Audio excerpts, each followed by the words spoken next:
All right, man. StreamYard is like on the case today. It's actually going live when I hit the live button and not waiting for 30 seconds. But anyway, happy Friday. Hello, Brent Leary here. I am having a really good day because it was a really good night. I know it's Friday the 13th and all that, but my Rams won Thursday night football, so I'm very happy. The weather is nice here in Atlanta. It's like 50 something degrees. It's sunny. The Rams are winning. Life doesn't really get much better than that for me, but it does because I have a few good minutes to talk to somebody that I've talked to several times over the years. But it's going to be a little different this time. But before I bring him out, I want to do a plug. I want to plug IRL 2025. Yes, that's right. Yeah, my guest is going to be there too. Talk about that a little later. But Paul Greenberg, or as I like to say, the venerable Paul Greenberg, and I are doing our very first live, like in person event, or as he likes to say, in real life event, uh, January next month here in Atlanta. Matter of fact, I'm going to play this little clip because it kind of gives us a little, what does he call it? A preview reel of what we're going to be doing. So check this out, and then we'll get back into it.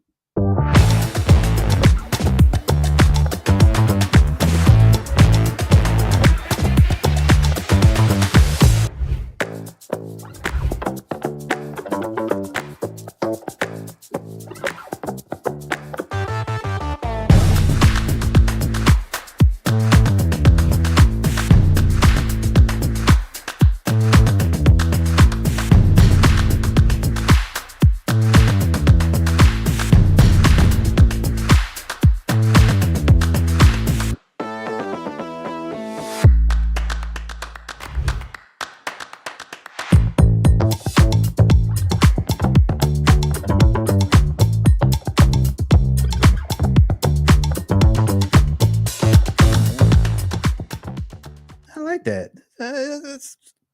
I should like it. I better like it. It's our event. But no, we're both getting excited for it. Things are shaping up nicely. We're getting some really great support from some of our corporate friends and our analyst friends and our influencer friends and people who we just like, who are also friends. And my next guest is also going to be there. We'll talk about that a little later, but right now, let me introduce for the first time in a little while, Ron Miller. Hey, Ron, how you doing, man? Good. How are you? I mean, that was a great promo. I'm still bopping to the music. Yeah, I gotta say they made a good music choice for that. So I'm They happy about really did. It was like you feel the energy. You want to be there. that's right. And that energy will be there in January, so we're I good for was that. I was just telling you backstage that I was a little tired from all the travel, but that music just picked me up and gave me All the lift right. I need. This is awesome. So, Ron, as I was saying, I mean, we've been knowing each other for years. We've been talking a lot over the years. Yeah. The first time I met you, was it Tech Target or something like that? Oh man, I don't even know. It was It was a something like that. lot of publications ago, but Yeah, but I know the last 10 years or so, you were the enterprise tech reporter for Tech. I was going to say Tech Target you for know, it's different. TechCrunch. There's a lot of T's and C's involved here. Yeah, there Uh, are a lot of texts. And yeah, and the last time I talked to you was probably a couple months ago. You were at TechCrunch, but something has changed. Why don't you fill folks in on what's different now? Yeah, so I left TechCrunch at the end of August, and the 1st of September I joined boldstart, which is a early stage first check-in, um, enterprise focused, as you would imagine, venture capital firm, but they're not letting me near that side of the house. I am in fact the editorial director, and as part of my responsibilities, I over the past several months have been building the FastForward blog and newsletter, which is aimed at CIOs, CISOs, heads of AI, chief technology officers, basically people who set technology strategy inside of organizations and have, some technology budget. So they buy stuff, and the nature of the blog is I have a couple of different types of stories I write. I write profiles of these executives, and then I also write, the kind of trend pieces that you would probably, we're used to seeing that I wrote specifically for TechCrunch Plus, but also, on the main site when I was working at TechCrunch all those years. So some differences, some similarities, but it's been interesting. It's been challenging, and I launched actually last week. Sent out my second newsletter this morning, and yeah, it's all good. So what attracted you to this opportunity? Well, it's a good question. I was after a decade, I was thinking, maybe, at this point in my career, I was thinking, like, if I want to do something different, before the end of my career, I got to start thinking about doing it. and so, I was getting a little restless, and I decided to put out some feelers. And actually, I had spoken to Ed Sim and Elliot Dermott, who are the principal folks at boldstart. About 3 years ago, they had approached me about maybe doing something with them. And at the time, I wasn't really ready to leave. I was comfortable, and I wasn't looking to do anything new. But when I started to look at this idea of moving on, I actually spoke to several people that I jokingly called my committee of advisors, but they're just people that I like and trust. And I asked, what do you think I should be doing? One person said something that really resonated with me. They said, you shouldn't move laterally. So in other words, don't become enterprise reporter at another publication, because you've done that, and when you've done it at TechCrunch, it's like, where do you want to go? So she suggested, she said, I think you should build something, if you're going to do this, really, make it something that you can build that's your own. And that kind of resonated with me. And I contacted Ed and Elliot because we had that conversation a few years ago. And I said, I know it's been a while, but are you guys still interested in talking? And they were. And we had a bunch of conversations over several months before it finally culminated in an offer. Ed was somebody that I recently had a chance to speak to, and let me play this short clip. Okay. The data from PitchBook, once again, in 2018, the percentage of rounds that were greater than $5 million in 2018 was about 9 to 10%. And the percentage of rounds that were greater than $10 million was probably 1%. Fast forward to the end of Q2, the percentage of rounds greater than $5 million past year, 20%. The percentage of rounds greater than 10, 7 or 8%. When bazookas get pointed at two founders with an idea, lots of money gets thrown out. And then you throw the Gen AI compute cost and everything else in, and it becomes a different game. So for people like us, you may ask, like, what layer are we playing? Well, traditionally, we've been probably 75, 80% infrastructure layer, 20% app layer, 25. We're probably 50% app layer, 50% infra layer. I'm not the guy that's going to invest in the next OpenAI, right? That's a very capital intensive business. We'll get squashed in that game. Look, someone's going to make a shit ton of money doing it. And there'll be a lot of money that's lost, right? There'll be more competitors that lose money, but the amount of money that gets made from the winner will be much more than what's lost. I really enjoyed that conversation with him. That was just a little taste. It was like 30 minutes of that kind of stuff going on. I mean, you can imagine that what these guys do with the kind of companies they invest in were very often the kind of companies that I was attracted to, that I love to write about when I was writing about startups at TechCrunch. And, frankly, I met them in like 2018. I did a trip with my former colleague, Danny Crichton, to New York. And we did kind of a prototype of what would be TechCrunch. We did a package of articles on the New York infrastructure scene. And if you think back to 2018, New York was really all about consumer stuff in those days. But there was, an underbelly of, enterprise people, the guys at Workbench, these guys at boldstart, who were doing a bunch of enterprise companies. And, during that tour that Danny and I did over a couple of days, where we saw the guys at Workbench, we met Ed and Elliot at boldstart, and a bunch of founders, and we wrote a bunch of stories, and we kind of hit it off then. And over the years, they or their portfolio companies or PR people on behalf of their portfolio companies would pitch me, and very often, what they were pitching was like, oh, this is kind of stuff. They're at the edge of stuff. They're first check. They're not going to be given first check to, no offense, another CRM vendor. They're going to be given first check to somebody who's doing something pretty exciting, and that was often the case. And so our paths crossed a lot, over the years. And by the time I was looking, I'm like, these guys are doing stuff that they're investing in the kind of companies that I love to write about. So it's a good match. Well, even in that little clip, he talked about how his kind of investment mix has changed. It was, I think he said about 80-20 infrastructure app, but now it's more like 50-50. And it sounds like that's kind of that backs up what you're maybe a good reason or a good timing for you to come in, because you're actually, that space as well as anybody else.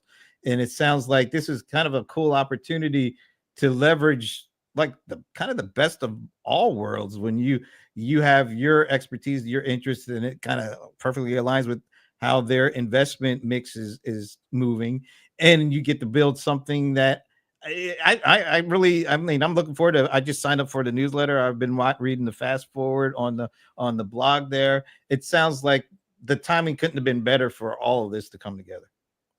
Yeah, I mean, they've been thinking about this idea of having, a content arm.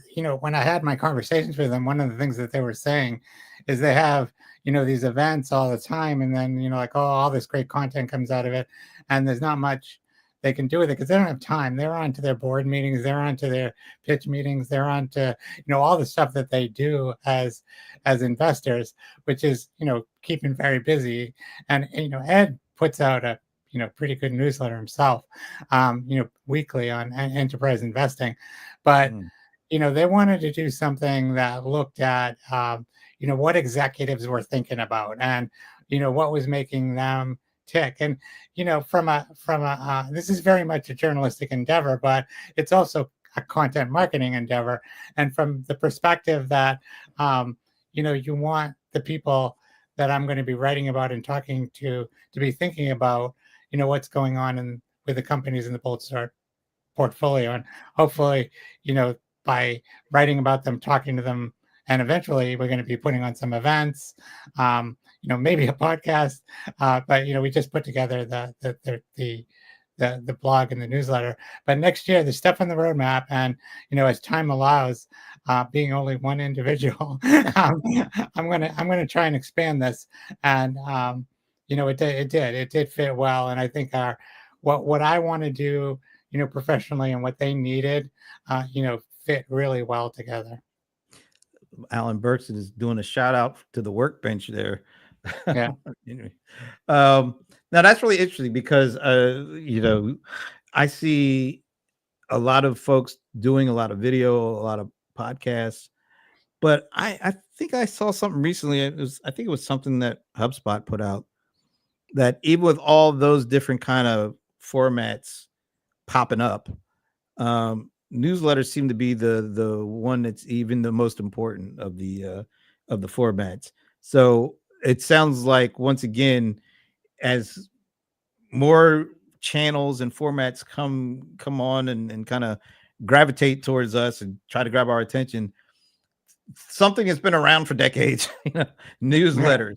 It almost feels like it's even more important with all the stuff that's going on. So if you think about back before I joined TechCrunch, I had a lot of balls in the air back then. But one of the things that I was doing was the Fierce Content Management newsletter, and that sort of touched upon and crossed over. And I think I talked to you about some of the things that happened, in that market, because I had a very broad view of content management. But I put out that newsletter every week for them, and that sort of gave me the an understanding of what goes into that. And how you have to kind of have these pieces, and that's what I have in this newsletter. I have a commentary.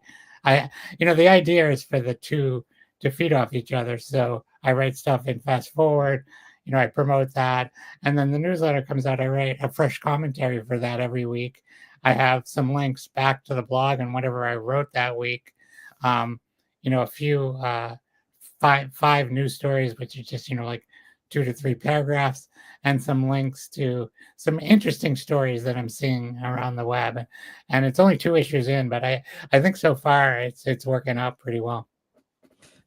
How are there even other ways that, as you get further and further into what you're doing, you mentioned that you had the Fierce Content blog, but now you're doing this, and that was like probably 10 years in between starting that and starting this. Yeah, I left that when I started at TechCrunch, so that was okay. I was there for 8 years or 6 years, and then I gave that up when I went to TechCrunch. So how does your approach to doing this change from when you started doing that years ago? So I tell you, there's a lot of similarities still. Okay. So the designers created a template for me. We had a template, for what we wanted to do. At Fierce, there was a bunch of newsletters, and they're still around. They're still doing some stuff. They have their AI newsletter, they have their networking newsletter, their telecom, pharma. They have a bunch of business newsletters. The guy that was involved with that then went on to start Industry Dive, which is also a bunch of industry-related newsletters. And so you need a template, and you come up with a vision of what you want this thing to look like, and that's kind of what I was working on in conjunction with the team at boldstart and these designers that we hired, to put that together and really have something that I can repeat every week, in terms of format and look and feel. And it just drops, in your inbox. Like you said, it doesn't change much, but hopefully the content is what is the, the distinctive quality there. You mentioned that you're also going to be doing some actual events, and I know you were well involved in a lot of the TechCrunch stuff with Disrupt and things like that. I sure was, yeah.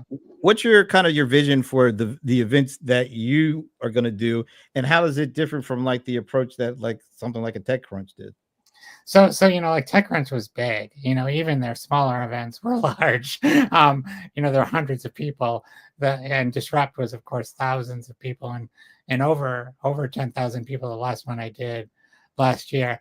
And I did help, plan a bunch of those, on the enterprise side of the house. Frederick Lardenois, my editor, and I would work in conjunction with the excellent TechCrunch events team and put together an agenda, and get in touch with the people and get things going, and all of that's involved in putting an event, which putting together an event next month. So there's a lot of details. So what I'm thinking about for boldstart events are going to be more like dinners, maybe 20 to 30 people. And I've been to a bunch of events over the last several months, some large, some small, some dinners, some more kind of organized events around the size of what you're going to be doing, and some larger like reInvent, which we can talk about a little bit later. But there's like a bunch of ways to go about it. I was at one where the idea is to get a bunch of smart people together in a room, feed them dinner, have some drinks, and then talk about issues of the day. And that can be in a very loose fashion, just people sitting around a table having conversations, or it can be more formal, where you have somebody leading a conversation and everybody, kind of participates or you can have, a very formal kind of panel where you interview a couple people, and that would fit in with my skill set, and then have a discussion maybe based off that, or have that be kind of the content for the evening. So these are the kinds of things that we're thinking about. And part of my job, aside from launching the newsletter and the blog is to kind of build this network of executives, and I've been doing that, since I started as well, and that's been challenging. It's sort of a skill that I've never had to exercise before, but I have to kind of invite people to be involved and get people involved. And one of the big differences between being at TechCrunch and being not at TechCrunch is, TechCrunch is a platform that people want to be on. You have PR people coming to you saying, "Please put me on TechCrunch," and Hey, look, when I had some of them coming to me saying, because I knew you, like, yeah, "Hey, can you help us?" Like, nope, I'm staying out of that one. yeah. Well, I don't blame you. Um, but when I left TechCrunch, even though it was still me, and I had my reputationally, I had this body of work and this what I'd done for those 10 years and the 15 years prior to that. Um, I had done a lot, but when I went to the kinds of people that I want to write about and talk to for this publication, I didn't have a product yet. I didn't have newsletter and a blog. I had a vision. So in many ways, I was like a startup founder. Like, I got this idea and I want you to talk to me. And instead of what I was getting before, which was please talk to me, I got more of PR as protection layer. These are Oh, Fortune 50, 100, 500 companies. And when you want to talk to their executives, and I'm talking about, CISOs and CIOs and CTOs, people, well up the food chain, the PR people want to make sure what they're getting these executives into. And even though they knew me, they didn't necessarily know boldstart, which is a small firm, and not a household name like Sequoia or Andreessen Horowitz or something large like that. So it took some almost sales skills to hmm. be able to get people to talk to me. And frankly, a lot of people said no, but the idea was to get a bunch of people, and with Ed's help and Elliot's help, and the team there, I was able to get into some doors using some of my contacts from my TC days. I was able to get into some doors, and we had a pretty strong package when we launched last week. We had the Salesforce CIO, we had the Blackstone CISO, we had the CIO at Juniper, and the SVP of consumer engineering at PayPal. So, big companies, big jobs. And the idea was, okay, we don't want to go live with, um, you know, some small companies. We want to have some substantial companies, and people will look at this and say, oh, this is Ron Miller from TechCrunch, and oh, he's doing this new thing, and he's doing it with some, big companies. And the hope was that once we launched, people would say, oh, I want to be included, or I want my client to be included. And that's really what's happened. I mean, I'm pleasantly surprised that we had a plan and the plan is working. We're having people get in touch with us now, people who are interested in having me write about them and be published in this blog, and it's working according to plan, which is a little shocking and exciting and all of the above. Well, it's really interesting that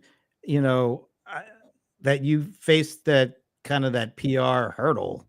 It Uh, is. It is. Even I though, mean, I mean, they know who you are, and they've mhm. been and they in certain instances, I'm sure, were trying their best to get in front of you. But now, because you're not at TechCrunch, it's so they're treating you a little differently then. Yeah, I mean, the platform has power, and I knew that when I left. And frankly, it was a little bit of a concern of mine, Mhm. like would people talk to me when I wasn't a TechCrunch reporter? And of course, some people just said it. Of course, you're you.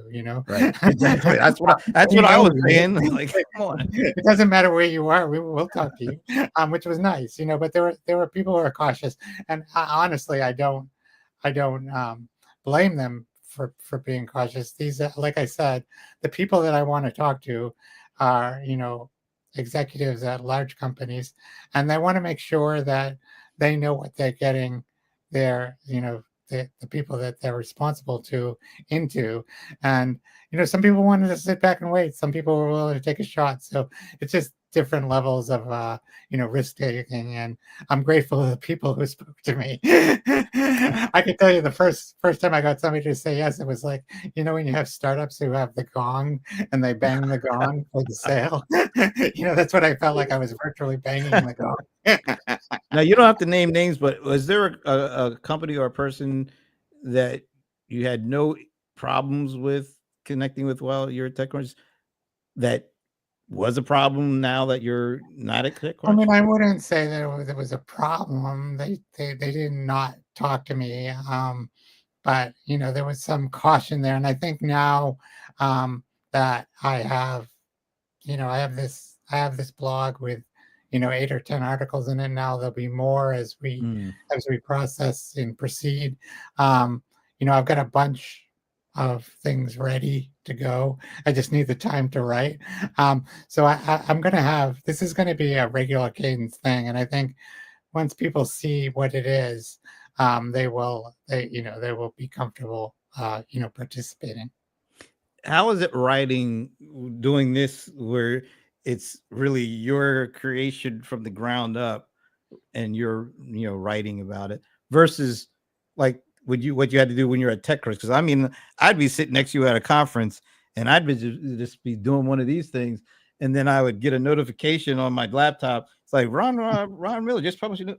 Like, he's sitting right next to me. How did he do that? So it seemed like there was a lot of, it felt like there was a lot of pressure to kind of put out like that. How is it different doing what you're doing now to what you were doing when you're at TechCrunch? Well, I mean, there's like I said, there's similarities, but there's a lot of differences in those kinds of stories, where I'm sitting, in a conference and I'm saying, oh my gosh, that's news. I gotta write this. And then I ask you, who happens to be sitting next to me, can you comment on that? And I'd be like, oh, okay, I gave him a comment. It's like a minute later, there's an article up here. So I mean, let's compare what I'm doing now. So like last week I was at reInvent. In the past, Frederick and I would go to reInvent, my former colleague Frederick Ladenwa, who's still at TechCrunch and wrote a bunch of great stories about what was happening at AWS reInvent last week. We would go there, and in those, up until this year, of course, the year I'm not covering the news, they didn't actually pre-brief. Like everybody pre-briefs, but for one reason or another, Amazon didn't pre-brief. And every year after reInvent, they'd say, "What can we do better? Pre-brief, please pre-brief." Because the way it would work was we'd go into the would go into the keynote, the big keynote that Andy Jassy was doing, Adam Slipsky, and this year Matt Garman, and we would basically be sitting there, okay, that's new, typing like the meme cat, and it was just like, it was stressful, man. It was really stressful, and we would put out like, we would have people would be on Slack with folks back at who weren't at the event with us, and like, can you write this one? Can you write this one? And like, we would just be like juggling in and out. Like, okay, that one's out. What's next? That one's out. What's next? And it was stressful. I wasn't doing anything like that. I was listening, and I was learning. What based on my experience at these events. Like, okay, I wrote my first FastForward newsletter commentary on what happened at reInvent, and my thoughts on it, but I had a week of or several days of talking to people and kind of gathering my thoughts and writing thoughtful commentary about it instead of like typing on the run like a madman. So that's one big difference. But at the end of every reInvent, I typically have done an analysis of what I saw and what was different about last year, and I did that again this year, and I published that on the FastForward blog. So, and with comments from, several analysts, and so that's a very typical kind of article that I wrote for TechCrunch that I'm sort of repeating here, in terms of, like when something big happened and it was in your field, I did, and I still will, I would contact you for comment, like, this company got sold to Oracle, or this company got sold to Salesforce. What do you think? And, because all these articles are better when there's outside voices giving, some sort of commentary, and it's not just me going blah, blah, blah all the time. So, so those were the kinds of things that I wrote at TechCrunch, and I'm continuing to write here. So, as I go to these events, as I just observe what's going on in the world, I'm going to do articles. I'm going to do my commentaries every week, which are kind of, what am I thinking about all this stuff from my personal perspective? Yeah. And I'm going to do those, deeper dive articles where I get opinions from people like you and Paul, and depending on the subject matter, and but it's all very enterprisey. It's all very much in line with what I've been covering for a long, long time in my career. Was that reInvent? And I'm going to ask you, like, what were the things that stood out to you? But was that experience this year at reInvent? How did that make you feel about an event? Because it feels like you were always under the gun when you're at TechCrunch, but this was a different kind of experience. Talk a little bit about that. Yeah, I mean, so it was different in a lot of ways. So they didn't give me a press pass this year because, Oh, again, I just started at boldstart. They didn't. This was an example of, and I'm not calling out the folks at AWS Press because, they were just doing their job, but they didn't let me get a press pass, which made it a different type of event for me. I was able to get like, basically an event pass that let me go to, like onto the show floor and all of that. But it actually ended up being, like a very different experience because in the past, I would spend my days either, at the, the keynotes that happen each day. They do the main keynote on the day one, and then the AI keynote on day two, and so forth. And then I would spend a lot of time in the press room, and then they would have events for the press, where you went to different talks and have access to different people, and you do interviews with executives. So that was typically what my time looked like when I was there. This time, because I didn't have that access, and I hope to have it next year. Plug. It was a different experience in that, I met a lot of people outside the event. So right. I had some interviews like sitting on chairs in front of, the little bench chairs in front of slot machines in the casino or in a coffee shop, or that kind of meeting. And it's typical of, when my colleagues go to these events, they typically have all these meetings around the event, and that's kind of what happened this time with me. I went to some evening events that were really good, and I met a lot of people. And part of my job is networking now, as I said. So like meeting people and connecting with people is a big part of it. So it's not just about getting those interviews and getting the news anymore. It's also, are you interested in, chatting with me in the future kind of thing? So, or how can we help each other? Like I can help you understand this or that, and you can introduce me to people, whatever. It's just like those kinds of meetings as opposed to like, press events. Right. No, that sounds like, and I'm going to go out on a limb and assume that you will get your usual press badge next year as FastForward in the blog and the newsletter, all that take off. But what were the I read things? about that in my first issue, right? Exactly. There you go. So what were the things that stood out to you at reInvent this year? Okay, well, this was a super interesting reinvent. It was Matt Carmen's.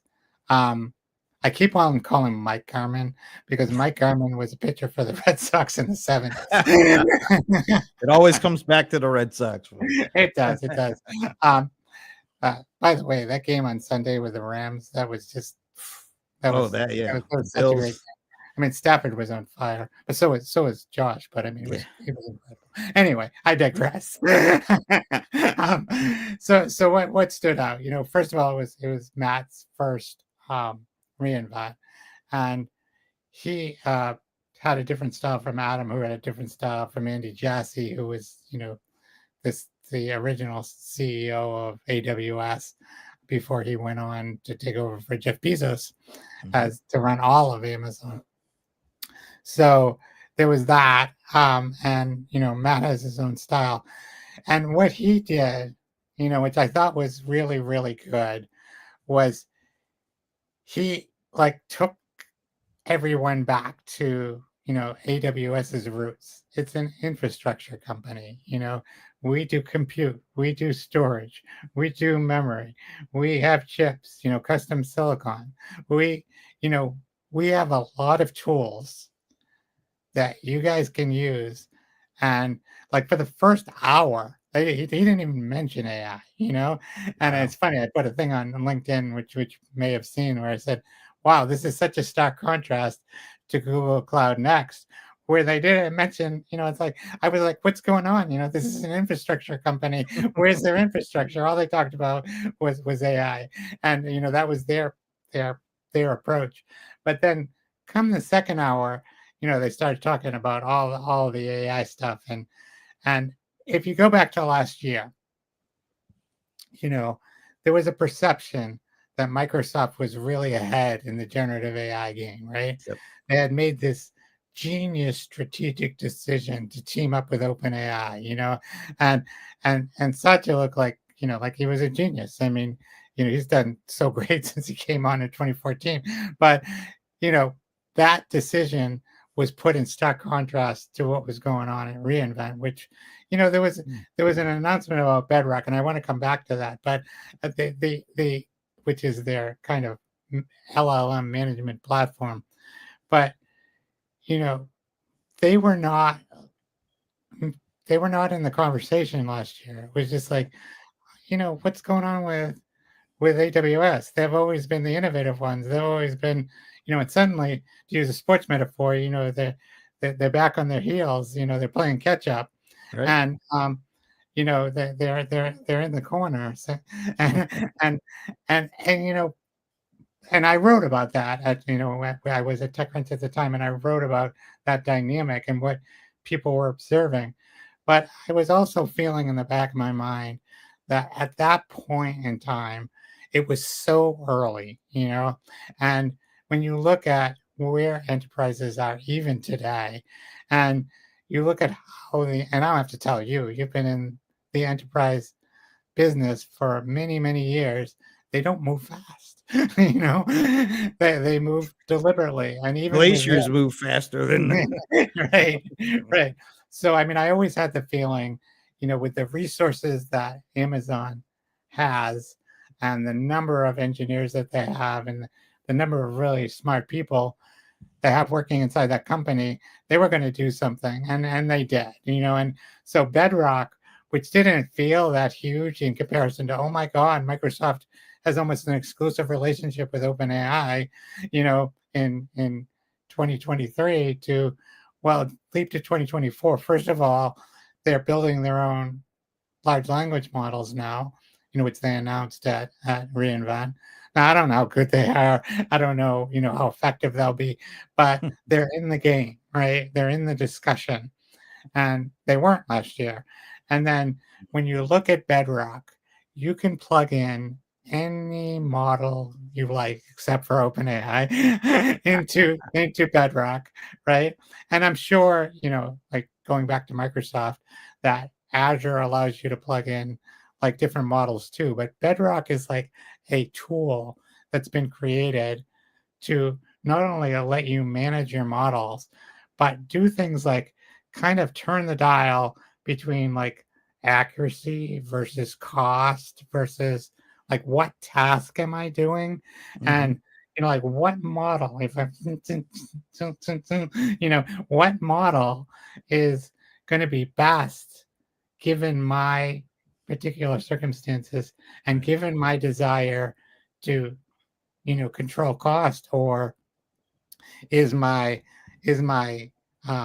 use case something that requires very high accuracy, or is it okay if it gets it wrong sometimes because it's not like high value stuff. So the, doing that to me in the long run is what enterprises are going to want and need, right? They're going to need this I mean, sure, it's great. Microsoft and OpenAI have a very tight relationship. And for people who are using OpenAI, that's going to be very valuable to them. Right. And again, I mean, I'm not saying that that Microsoft doesn't work with other vendors, because they do, other large language models. But the way that Amazon has set this up is very conducive to how enterprises, work.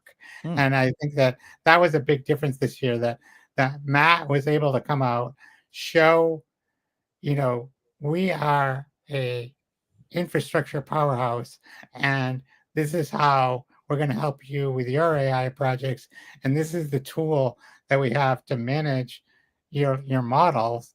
I mean, I think it was a really good message. That was really interesting. And I guess didn't they AWS have, or Amazon have, a pretty significant investment in Anthropic? They do. They invested. They've done a couple of significant investments with Anthropic, and I think they are definitely throwing their weight behind Anthropic.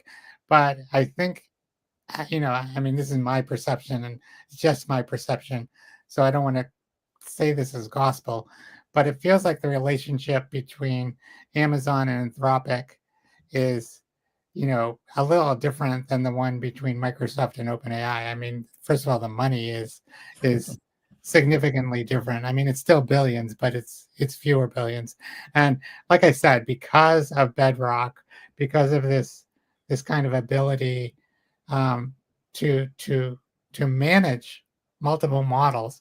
And I think what we're going to be seeing, as we move forward with companies, is companies who are rolling their own, who are DIYing, are not going to be using, they're not going to just be using Anthropic, they're not going to just be using OpenAI.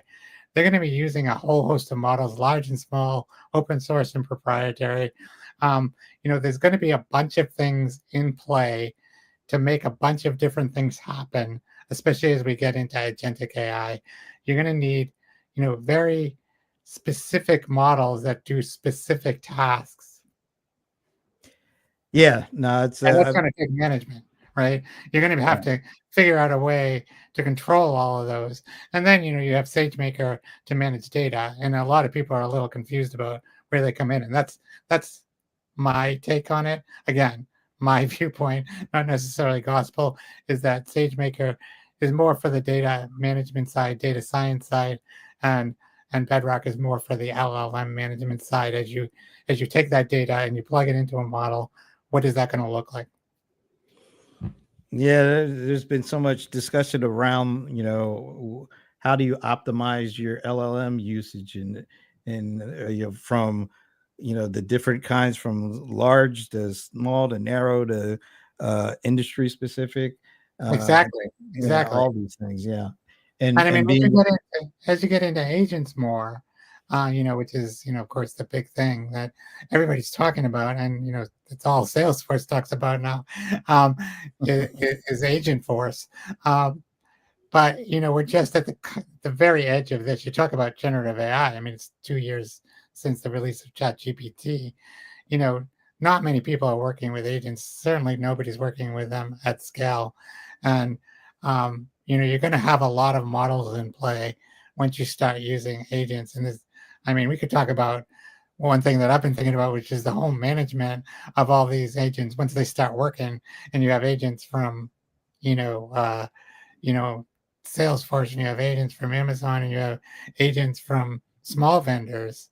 You're going to have like this huge traffic problem. A lot of people doing a lot of transactions, on operation systems, and how you keep that secure, how you manage it, how you make sure nobody's injecting themselves into all of that. I mean, I think that's a whole discussion unto itself, and it's going to frankly be a whole business unto itself. How you deal with agents, and how, like, if my agent and your agent need the same information, who gets priority? Mm-hmm.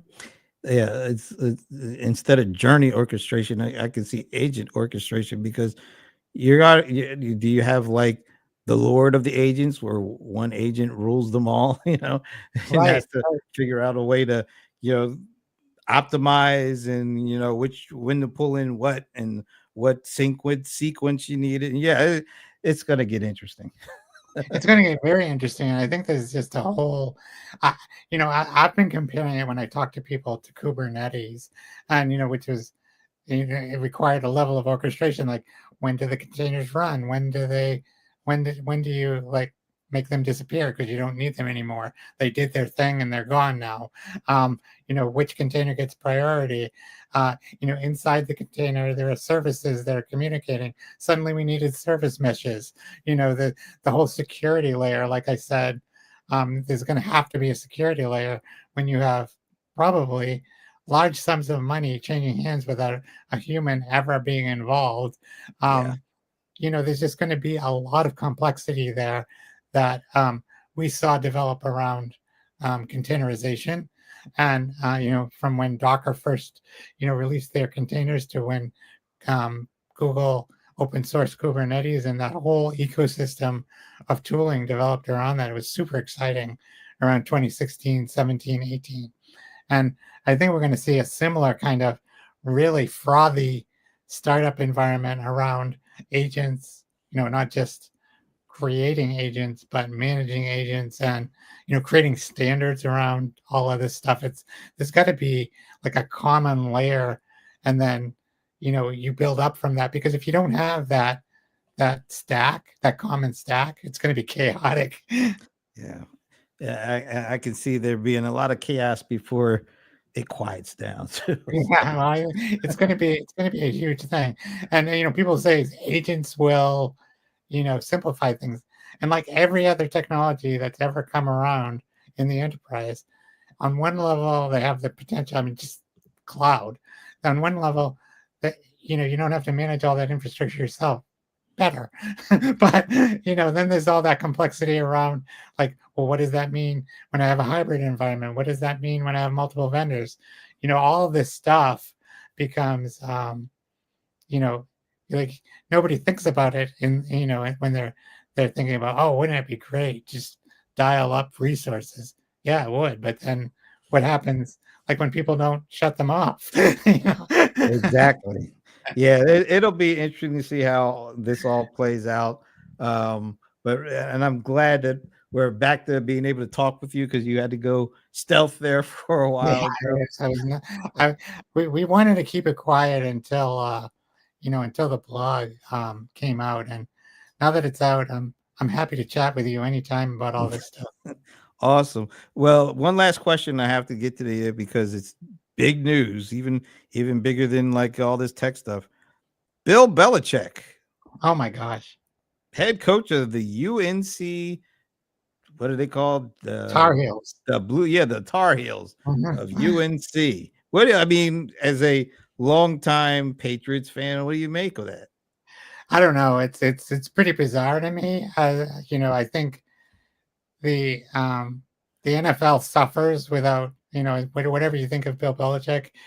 You can see from his role right now on TV as a talking head that he knows football like better than, he's like a professor of football, and when it comes to X's and O's, and he's done some genius things. I mean, I don't want to rub it in, but he shut down your man a couple times. You don't want to rub it in, but you will, in other words.